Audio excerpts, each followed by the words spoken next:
warahmatullahi wabarakatuh. Hai teman-teman, di video ini saya dan teman sekelompok saya akan menjelaskan tentang strategi dakwah Wali Songo. Dan saya sendiri, Mariatul Fitria, akan menjelaskan strategi dakwah Wali Songo, Sunan Gresik dan Sunan Ampel. Saya Prika Walasta akan menjelaskan Sunan Bonang dan Sunan Rajat. Junita Nasila akan menjelaskan Sunan Giri dan Sunan Kalijaga. Saya Sintia Nurasipa akan menjelaskan Sunan Kudus dan Sunan Muria. Lilis Nadani akan menjelaskan tentang Sunan Gunung Jati.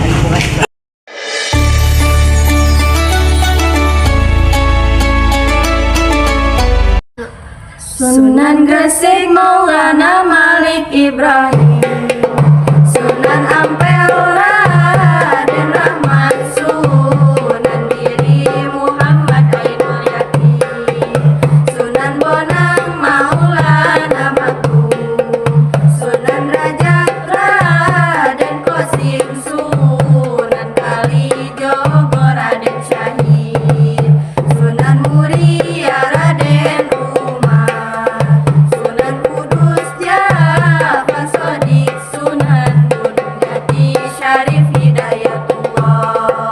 Ya Rasulullah salamun alaik, ya Rafi'ah syari wa daraji, al-fatayadi rotal alami, ya uhayal judi wal karami,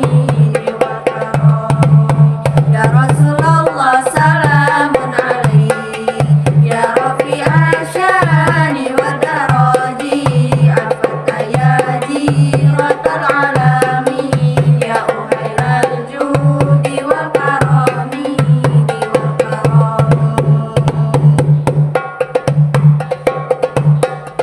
Sunan Gresik kondange mudagane, Sunan Ampel pasal komolimone, Sunan Giri tembang dolalane, Sunan Bonang musisi gamelane, Sunan Rajat pepali pitune, Sunan Kalijogo wayangane, Sunan Muria ilmu tradisine, Sunan Kudus gede toleransine, Sunan Gunung Jati politike.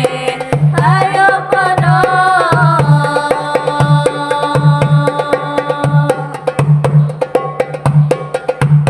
eling salawase, ya Rasulullah salamun alaik, ya Rafi'ah syani wa daraji, al-fatayadi rotal alami, ya uhailal judi wal karami, wal karami, ya Rasulullah salamun alaik, ya Rafi'ah syani wa daraji, al-fatayadi rotal alami, ya uhailal judi wal karami, wal karami. Nah, itu dia lantunan salawat dari kami, dan kita lanjut saja ke pembahasan strategi dakwah Wali Songo. Wali Songo itu ada 9.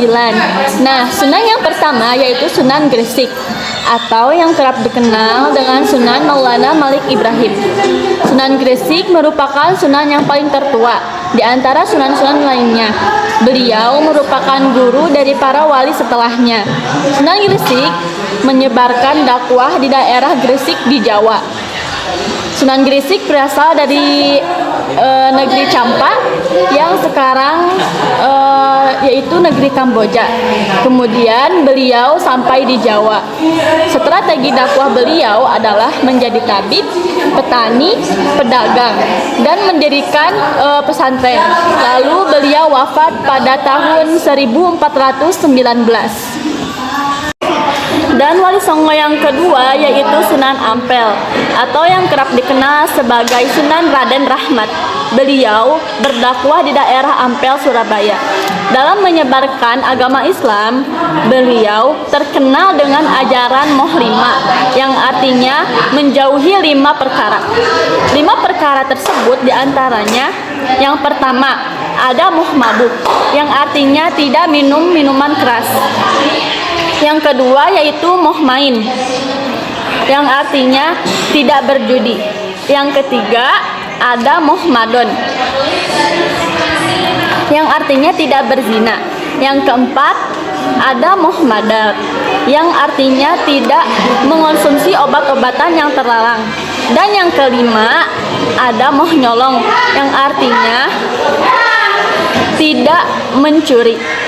Lalu beliau wafat pada tahun 1481. Yang ketiga, Sunan Bonang. Dengan nama asli Maulana Makdum Ibrahim. Dia berdakwah di daerah Tuban, Jawa Timur.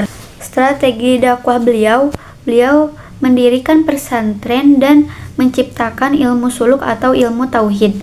Beliau juga menciptakan tombol ati yang dipopulerkan oleh Opik. Beliau wafat pada tahun 1525. Yang keempat, Sunan Derajat dengan nama asli Raden Qasim. Beliau merupakan anak dari Sunan Ampel dan Dewi Chandrawati, yang merupakan putri dari Majapahit. Beliau menggunakan metode dakwahnya dengan mengajak gotong royong dan saling membantu. Beliau sering menyantuni anak yatim dan fakir miskin. Prinsip beliau adalah menyejahterakan masyarakat terlebih dahulu sebelum menyebarkan agama Islam. Beliau wafat pada abad ke-16 Masehi. Yang kelima, Sunan Giri atau yang bernama Muhammad Ainul Yakin. Sunan Giri menyebarkan agama Islam dengan memanfaatkan pendidikan seni dan budaya lokal. Daerah dakwah beliau ada di Jawa Timur. Beliau mendirikan pesantren Giri Kedaton sebagai pusat pendidikan dakwah, serta menggunakan tembang lagu anak-anak dan seni pertunjukan wayang untuk menarik perhatian masyarakat dan menyampaikan ajaran Islam.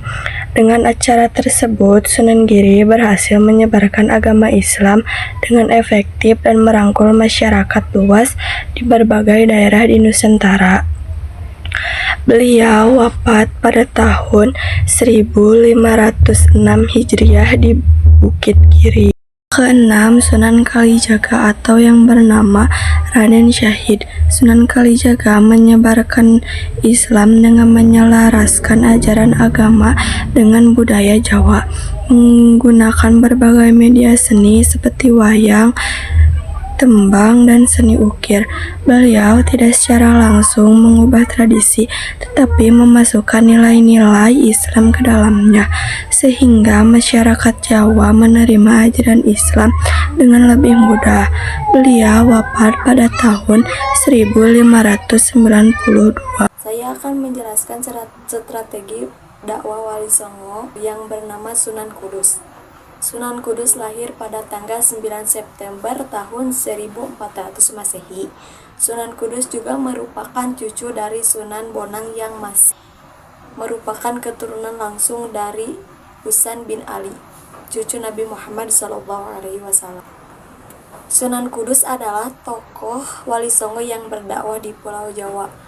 Strategi berdakwahnya juga bisa dibilang unik, yang menggunakan sapi sebagai salah satu strategi dakwahnya kala itu.